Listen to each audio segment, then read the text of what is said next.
Hoy vamos a ver qué es la torca o también conocido como torque. Bien, ¿qué es esto de la torca? Pensemos lo siguiente. ¿Qué se necesita para poner a girar un cuerpo estacionario? Tenemos por ejemplo este neumático y lo queremos hacer girar en torno a este eje que sería el eje en el que está agarrado al auto. Si la queremos hacer girar a esta rueda, lo primero que se nos ocurre es hacerle una fuerza sobre el neumático y como empujarla para que gire, que es como hacemos con la rueda de la bicicleta o la rueda del auto. Y por el contrario, podemos analizar qué se necesita para tener un cuerpo que está dando vueltas. Por ejemplo, tenemos acá esta pieza metálica que está girando y lo queremos frenar. Entonces, lo que se nos ocurre es obviamente aplicarle una fuerza en el sentido contrario al de giro o agarrarlo con la mano y frenarlo. De ahí vemos que para frenar un cuerpo o para hacerlo girar se requiere una fuerza, pero debe aplicarse de tal manera que proporcione una acción de torcer o de hacer dar vuelta al cuerpo. Si vemos un ejemplo más clásico todavía, tenemos este frasco y queremos destaparlo. Para destaparlo tenemos que girar la tapa y a la vez tenemos que hacer que el cuerpo no se gire con la tapa. Entonces con la mano de abajo lo apretamos y lo frenamos y con la mano de arriba apretamos la tapa y la hacemos girar. Entonces, esta es la idea de torca. Es aplicar una fuerza para hacer girar un cuerpo que está quieto o para que se acelere más o para frenarlo. Entonces lo que vamos a hacer ahora es buscar qué ecuaciones rigen este movimiento y lo vamos a ver obviamente de una forma más técnica. Ahora vamos a ver una nueva cantidad, como dijimos, que es la torca. ¿Y qué es esto? Es una nueva cantidad que describe la acción de torsión o giro debido a una fuerza. Ahora tenemos esta tuerca que la vamos a hacer girar por este eje y obviamente necesitamos una llave. En este caso es una llave francesa, aunque algunos le dicen inglesa. No vamos a entrar en discusión cuál es el verdadero nombre de la llave. Yo la voy a nombrar como francesa, que como la conozco. Le vamos a aplicar una fuerza en su mango y obviamente este tornillo va a girar así. Pero ¿qué pasa? Si le aplicamos en el mismo punto una fuerza más grande, vamos a hacer que gire más rápido, o si no lo podemos hacer girar, lo vamos a hacer que gire. Pero, ¿qué pasa si aplicamos una fuerza así? Si le aplicamos esta fuerza, es como que lo empujamos hacia adentro y no lo hacemos girar. Y si no me creen, prueben con una tuerca y con una llave y empújenla hacia la tuerca y van a ver que no gira. Ahora, si aplicamos la misma fuerza que aplicamos acá, F2, en este punto del mango, vamos a ver que por ahí no nos es suficiente fuerza para hacer girar la tuerca si está media trabada. En cambio, nos venimos a este extremo y con la misma fuerza la hacemos girar. Entonces, ¿qué aspecto determina qué tan eficaz es una fuerza para generar o modificar el movimiento rotacional? Acabamos de ver que la magnitud de la fuerza importa. Si le hago más fuerza, va a girar más rápido. Vemos que la dirección de la fuerza influye porque si yo aplico una fuerza en esta dirección, por ejemplo, como F3, no va a girar. Y si aplico como F2, va a girar. Y si voy cambiando el ángulo entre F2 y F3, va a girar menos. Además vimos que la posición del punto de aplicación de la fuerza también influye.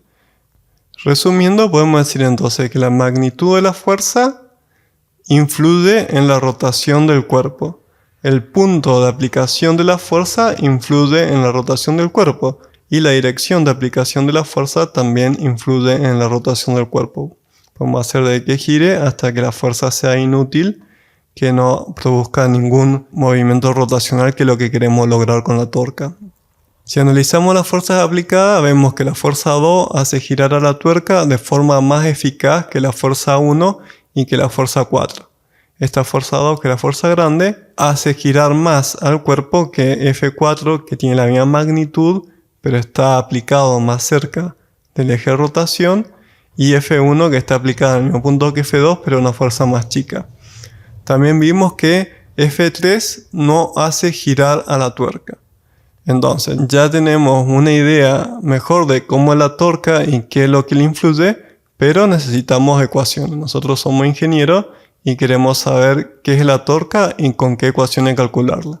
Entonces, La torca es la medida cuantitativa de la tendencia de una fuerza para causar o alterar la rotación del cuerpo. Tenemos de vuelta el tornillo y lo vamos a hacer girar por este eje de rotación. Vamos a llamar al eje de rotación O y vamos a usar de vuelta a la llave francesa. Pero ahora le vamos a aplicar la fuerza F1 y vamos a hacerla girar en sentido antihorario. Como vemos, el cuerpo puede girar por un eje perpendicular al plano de la figura que pasa por el punto O. A este punto lo llamamos eje de rotación, que es por donde pasa el eje, y vamos a trazar esta recta que lo que hace es simplificar. Vamos a hacer de cuenta que toda esta llave está resumida en esta recta para poder graficar acá este ángulo recto de 90 grados, que es el ángulo que forma la fuerza con la llave. Vamos a trazar esta línea que es la línea de acción de la fuerza. ¿Qué es esto? Es la dirección en que actúa la fuerza. Es una línea que podemos trazar a lo largo, que es como actúa la fuerza. ¿Qué pasa? Nosotros también podemos atar esta llave con una cuerda por acá y si tiramos de esta distancia, pero en la misma dirección, va a ser lo mismo que aplicársela con el dedo en ese punto. Esa es la línea de acción de la fuerza, la dirección en que actúa la fuerza. Pero además, si vemos esta distancia L, que es la distancia perpendicular desde el eje de rotación en la que actúa la fuerza, fíjense que son 90 grados, se llama brazo de palanca. Entonces, el brazo de palanca es la distancia perpendicular que hay entre el eje de rotación y la línea de acción de la fuerza. Si analizamos, podemos ver que la tendencia de la fuerza 1 a causar una rotación alrededor del punto O el eje de rotación depende de la magnitud de la fuerza, como vimos recién, de la distancia perpendicular L entre el punto O y la línea de acción de la fuerza, es decir, la longitud del brazo de palanca, que como vimos, si esta misma fuerza se la aplicamos bien cerca de la tuerca, va a girar menos o con menos aceleración, o no la vamos a hacer girar si está media trabada. Mientras más largo es este brazo de palanca, mayor es la torsión que generamos en la tuerca. Entonces decimos que la fuerza 1 genera una torca o torque sobre el punto O. Y definimos a la torca de la fuerza 1 con respecto al punto O eje de rotación como la torca en letra griega tau es igual a la magnitud de la fuerza por la longitud del brazo de palanca. Y si vemos, la torca puede tener sentido. ¿Qué es esto? Debemos elegir un sentido de rotación positivo. En este caso, vemos que la tuerca va a girar en sentido antihorario. Es decir, tiene rotación antihoraria. Si aplicamos la fuerza en vez de abajo hacia arriba, de arriba hacia abajo, vamos a ver que la tuerca ahora gira en sentido horario, es decir, tiene rotación horaria. Lo que tenemos que hacer ahora es elegir qué vamos a tomar como positivo y qué vamos a tomar como negativo. ¿Cómo hacemos esto? Normalmente hacemos este dibujito y ponemos el signo positivo en el sentido de rotación que elijamos. Para este caso vamos a decir que el sentido de rotación positivo es el sentido antihorario. Entonces, en este caso la torca es positiva, es la magnitud de la fuerza por la longitud del brazo de palanca, y en este caso va a ser negativa. Pero todavía nos falta una ecuación más precisa. Entonces vamos a calcular la torca o el torque con la ecuación definitiva. ¿Cómo llegamos a ella? Volvemos a nuestra tuerca, que la hacemos girar por este eje representado por este punto O. Vamos a poner en este caso una llave número 27. En este punto P de la llave podría ser cualquier punto. Aplicamos una fuerza, como vemos, hacia arriba en el punto P.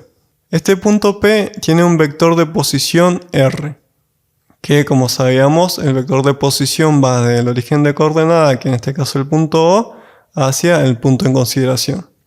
Y si vemos, a la fuerza la podemos proyectar en la misma dirección que el vector posición, y vamos a obtener una componente paralela al vector posición y una componente perpendicular al vector posición. Si vemos, este ángulo lo vamos a llamar φ. Entonces esta componente radial va a ser la fuerza radial, que es la fuerza por el coseno de φ. Y esta componente tangencial va a ser la fuerza por el seno de phi. Es decir, acá podemos dibujar un círculo de radio R que va a tener su componente radial y su componente tangencial. Pero además, si dibujamos la línea de acción de la fuerza y vamos bajando hasta encontrar un punto en el cual obtengamos el brazo de palanca, que era la distancia perpendicular entre la línea de acción de la fuerza y el eje de rotación. Y vemos que este ángulo phi es este ángulo phi que forma el vector posición con la línea de acción de la fuerza. Entonces, el brazo de palanca es R por el seno de phi. Entonces ahora, y si recordamos que habíamos definido la torca como tau igual a la magnitud de la fuerza por la longitud del brazo de palanca, del dibujo vemos que el brazo de palanca es R por el seno de phi. Si reemplazamos donde está la longitud del brazo de palanca R por el seno de phi, nos va a quedar que la torca es la magnitud de la fuerza por la magnitud del vector posición del punto donde se aplica la fuerza por el seno del ángulo phi, que es este ángulo que forma el vector posición con el vector de fuerza aplicada. También lo podemos escribir, si se fijan, la fuerza tangencial es la fuerza por el seno de phi, y si reemplazamos nos queda que es la fuerza tangencial por la magnitud del vector posición. Y esta es la magnitud de la torca. ¿Qué es lo que pasa? Fíjense que si recordamos, este es un producto vectorial entre el vector posición del punto P, que es el punto de aplicación de la fuerza, y el vector fuerza. Sabemos que el resultado de un producto vectorial es otro vector perpendicular al plano formado por el vector posición y el vector de la fuerza. Esto lo vamos a ver mejor en el siguiente video. Hasta ahora quedémonos con lo siguiente. De la fuerza, del vector fuerza, la componente radial ya vimos que no produce rotación. Esta fuerza es imposible que haga que esta tuerca gire. Lo que hace esta fuerza es sacarnos la llave hacia allá. Y la que trabaja, la que produce rotación, es la fuerza tangencial.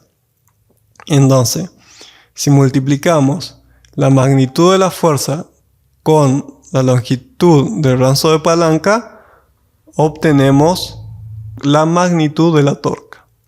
Y bien, y si vemos, esto es fuerza por distancia. Entonces, en el sistema internacional, la torca se va a medir en newton por metro. Pero ojo, esto es newton por metro, pero no es joule, no es energía. Tengan cuidado con eso. No van a poner, si ponen newton por metro, joule.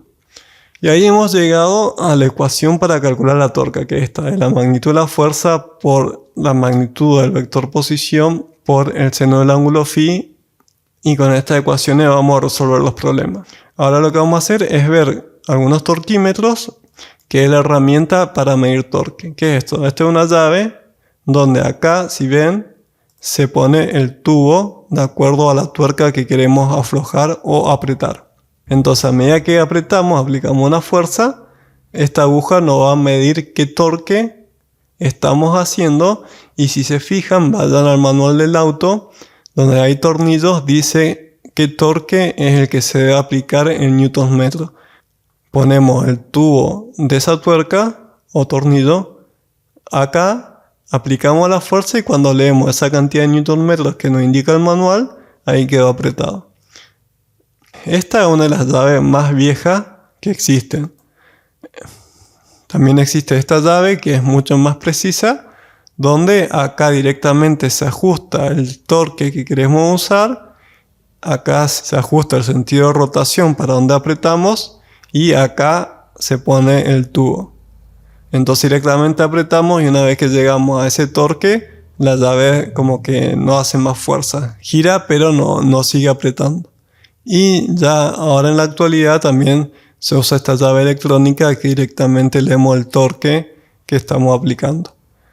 Cualquiera de estas tres llaves sirven para medir el torque o la torca, que como les digo, por ahí el ejemplo más rápido que tienen es ir al manual del auto y fijarse con qué torque hay que aplicar cada tornillo, o si levantan el capot del auto, ven en el motor, van a ver que varios tornillos de tuerca dicen con qué torque hay que apretarlas. ¿Y para qué se le ocurre que nos van a especificar qué torque? nos va a pasar que si nos pasamos del torque recomendado, podemos romper el tornillo, o si no lo rompemos, después nos va a ser muy difícil desatornillarlo. Y bueno, en el siguiente video vamos a ver qué es esto del vector torca, que la torca es un vector. Y en los siguientes videos vamos a hacer ejercicio. Así que si te sirvió, dale like y suscríbete para estar informado con los nuevos videos.